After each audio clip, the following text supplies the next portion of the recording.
আসসালামু আলাইকুম। আপনার ভালো ব্যবহারের জবাবে যদি মানুষ খারাপ আচরণ করে, তাহলে আপনি কি চুপ থাকবেন নাকি পাল্টা জবাব দেবেন? যাদের জন্য আপনি সবচেয়ে বেশি ভালো চান, তারাই যদি সবচেয়ে বেশি কষ্ট দেয়, তখন একজন মুমিন কি করবে? আপনি কি কখনো এমন মানুষের মুখোমুখি হয়েছেন, যাদের জন্য আপনি সবকিছু করেছেন, কিন্তু তারাই আপনাকে সবচেয়ে বেশি কষ্ট দিয়েছে? আপনি চুপ থেকেছেন, সহ্য করেছেন, তবু মানুষ বদলায়নি। তাহলে প্রশ্ন হল, মানুষের খারাপ আচরণে একজন মুমিন হিসেবে আমাদের আসলে কি করা উচিত? এই দুনিয়ায় কেউই খারাপ আচরণ থেকে মুক্ত নয়।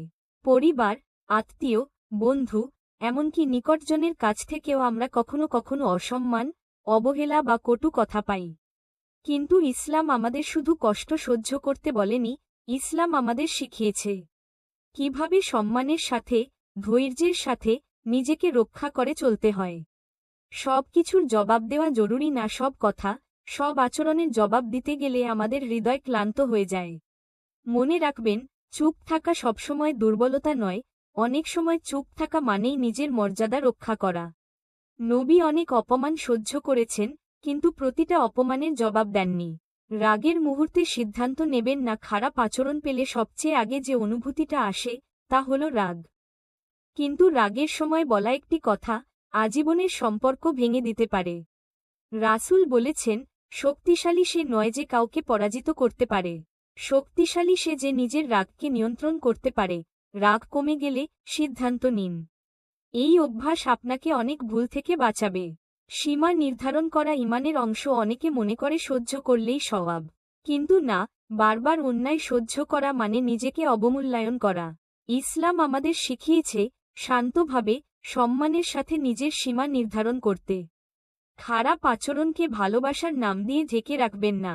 বদলা নয়, দোয়ার পথ বেছে নিন। যে আপনাকে কষ্ট দিয়েছে, তার বিরুদ্ধে বদলা নিলে হয়তো আপনি সাময়িক শান্তি পাবেন, কিন্তু দোয়া করলে আপনি ভেতর থেকে হালকা হবেন। আল্লাহ বলেন, মন্দের প্রতিদান উত্তম দ্বারা দাও। দোয়া এমন এক অস্ত্র, যা কাউকে আঘাত না করেই সবচেয়ে শক্তিশালী জবাব দেয়।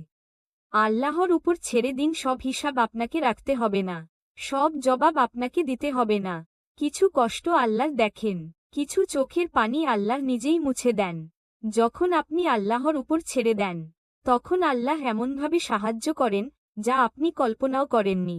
যে মানুষ আপনাকে কষ্ট দিয়েছে, সে হয়তো বুঝবেও না, কিন্তু আপনি যদি ধৈর্য ধরেন, নিজেকে সঠিক পথে রাখেন, আল্লাহ আপনার মর্যাদা বাড়িয়ে দেবেন। সবাই আপনার ভালো ব্যবহার বোঝে না, কিন্তু আল্লাহ সব বোঝেন। মনে রাখবেন, মানুষের আচরণ আপনার নিয়ন্ত্রণে নেই, কিন্তু আপনার প্রতিক্রিয়া আপনার হাতে। আপনি যদি আজ ধৈর্য ধরেন, আগামীকাল আল্লাহ আপনাকে এমন সম্মান দেবেন যা কেউ কেড়ে নিতে পারবে না।